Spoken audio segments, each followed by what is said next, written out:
I'm honored to follow Senator Haggerty and address you today.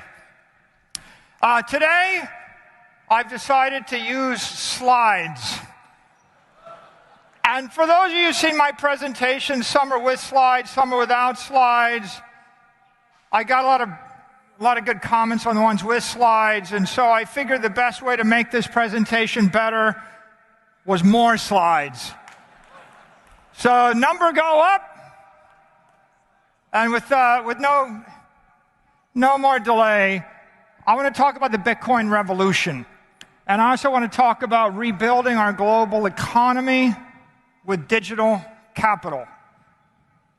The world, as we know it, is based on 20th century ideas and 20th century technology. Stocks trade 9:30 to 4 unless there's a bank holiday. You can't do things on the weekend. Everything is slow. Everything is expensive. If we want to prosper in the 21st century, we need new ideas, and they need to be based on new technology. This chart you've seen before. I popped it up. It's $900 trillion of global wealth.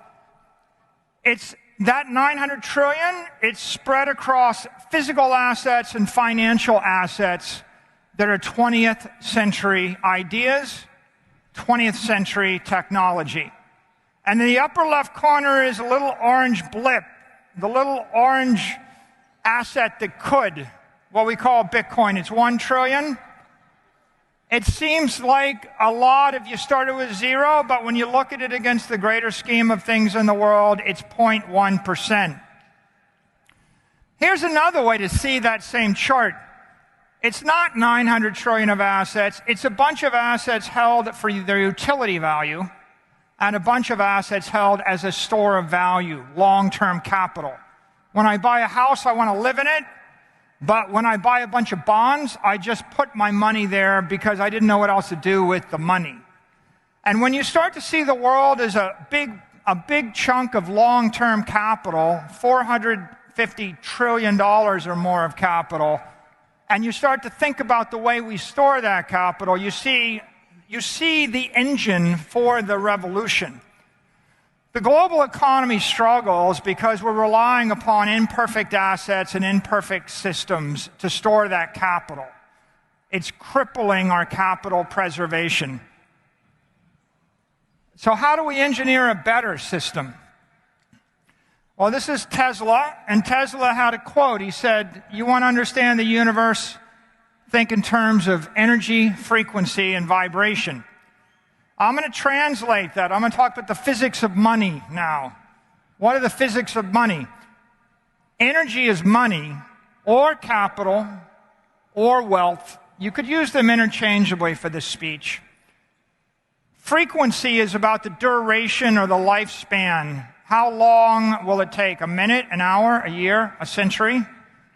And we vibrate money every time we trade with each other, or we transfer from one locale to another, or we transform a property into another type of asset.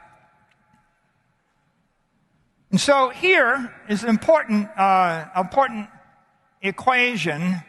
This is useful life is equal to the value of an asset divided by the cost to maintain that asset.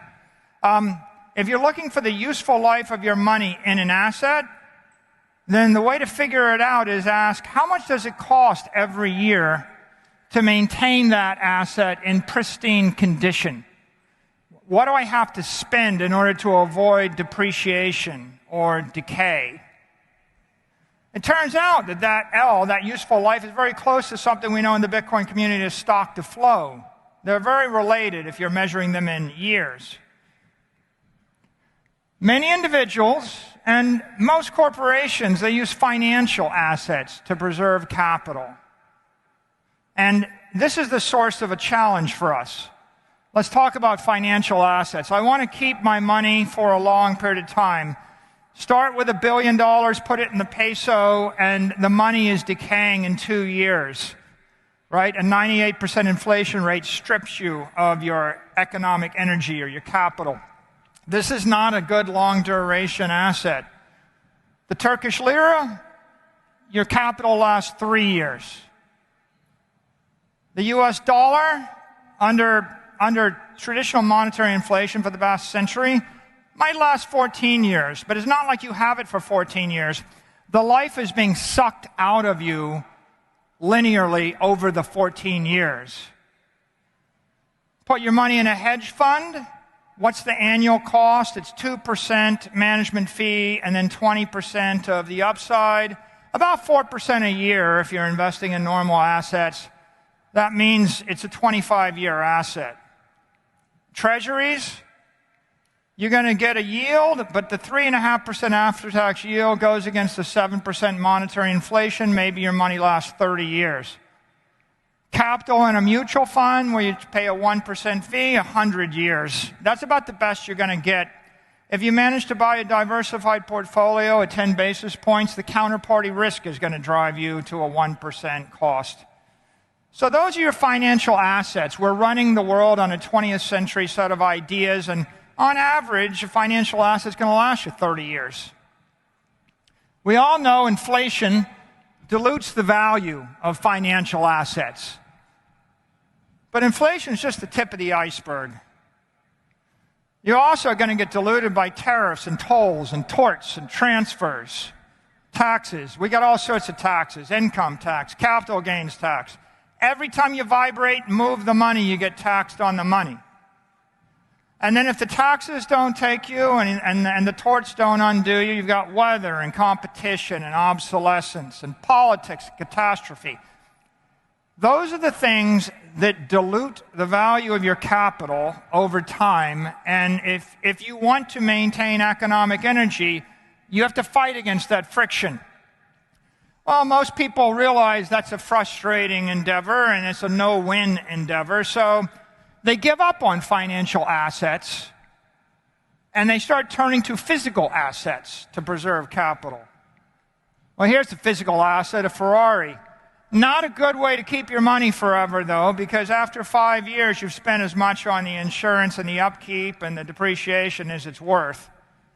Yachts aren't much better. If you spend 10% of your money operating it, you also get hit with depreciation. Don't store your money in yachts. A home in Miami Beach, if you buy a $10 million house, you better come up with $10 million to maintain the house over 17 years. Now you've got no money left. Silver, 22 years. A warehouse, 40 years, maybe 50 years. Bar of gold, 62 years. A painting, 72 years. Land, the average property tax in the United States is 1.1%. That means your money is going to last 91 years unless the government reassesses the value of your property. Then it's going to last less than 91 years. The oldest family ranch in the United States is King Ranch. They made it 173 years. Every other family in the country failed. And here's the longest held property, the Crown Estate in the United Kingdom. You could say the royal family held it since 1066, but on the other hand, it passed from the Plantagenets to the Stuarts, through the Lancasters and the Yorks, and eventually found its way to the Hanover family. And so maybe 7 different families split that. None of them got to take it with them. So physical assets you might think might last 1,000 years. Probably about 50 to 75 years is the best you're going to do. Entropy is diluting the value of your physical assets. It's sucking the capital, the energy out of them. There's a reason it's called earth and not heaven. Because politicians are very creative. They got a city tax, a county tax, a state tax, a federal tax, a transfer tax, a usage tax on the property. And if that doesn't get you, there's rent control, price control, or a culture shock. Then you got competition. You might get discriminated against. There's recession. The currency can collapse. Your tenants won't pay you. Someone will slip and fall on the front sidewalk and sue you. There's weather, war, crime, and catastrophe. And if energy prices go through the roof, it's going to be hard for you to make a go of it. Physical capital is not a simple solution. Something I learned at MIT. The 3 laws of thermodynamics. You can't win. You can't break even. But you can't get out of the game. So you could stop right here and be a little bit depressed. But then again, we don't want to lose. So you start thinking, what if we could find a way out of the game? Then we could break even. Then you could win. Satoshi found a way.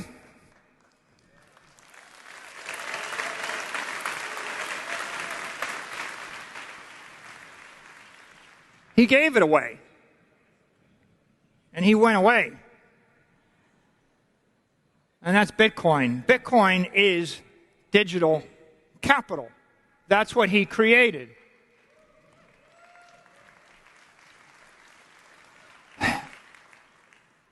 Bitcoin's immortal, immutable, and immaterial capital. And I use that in this sense. It's got an infinite lifespan. It's not being attacked by the forces of weather and entropy and inflation. It's immaterial in the sense that it's not in the physical world. It's not suffering from all of those parade of horribles that are the scourge of financial and physical assets. And it is the solution to our economic dilemma.